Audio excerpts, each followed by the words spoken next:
जिसने अध्यात्मक शक्ति का चख लिया मजा, वो फिर वापस कैसे उसको छोड़ सकता है? ये तो बहुत मुश्किल बात है। और हमको पिताश्री ने, शिव बाबा बाप दादा ने ये जिम्मेवारी दी है कि आप बच्चों को स्वयं शक्तिशाली बन के इस विश्व का कल्याण करना है।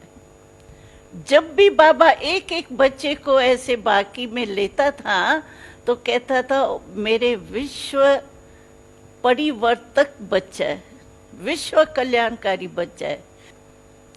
लेकिन हमने पिताश्री मातेश्वरी में जो अध्यात्मक शक्ति देखी और उनके दृष्टि से जो हमारे आत्मा में एकदम जैसे झरना बहता है ना, झरना बहता है तो आप उसके नीचे बैठ जाओ, कितना आनंद आता है।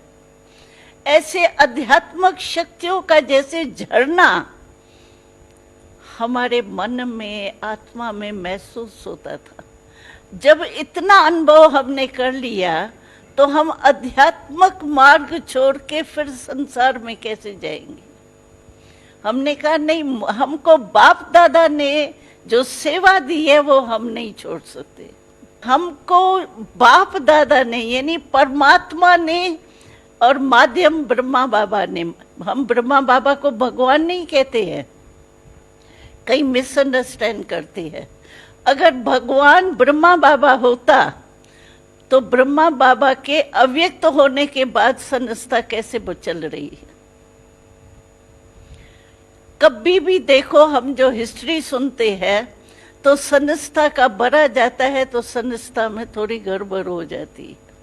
लेकिन आपको मालूम हो, जब से ब्रह्मा बाबा अव्यक्त हुआ है उसके बाद हमारी विदेश में कोई सेवा नहीं थी।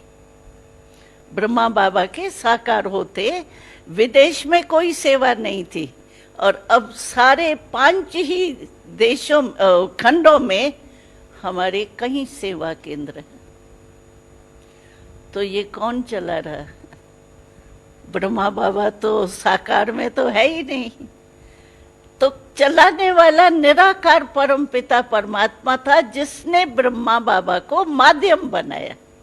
हम मनुष्य को कभी भी भगवान नहीं मानते हैं, क्योंकि मनुष्य का, वो कहते हैं, भगवान कहता है मैं अकाल मूर्त हूँ, अजूनी हूँ, अजन्मा हूँ। साकार मनुष्य तो समझो ब्रह्मा बाबा का जन्म भी हुआ, मृत्यु भी हुआ, अजन्मा कैसे हुआ? कोई भी मनुष्य जो है वो जन्म लेगा तो मृत्यु भी तो होगा ना। तो हम परमात्मा जो मानते हैं वो निराकार ज्योति स्वरूप परमात्मा मानते हैं। बाकी माध्यम ब्रह्मा बाबा जरूर था, और माध्यम की भी महिमा है, क्योंकि परमात्मा जिसको माध्यम बनाता है उसकी भी तो कोई विशेषता होंगी तब तो बनाया ना।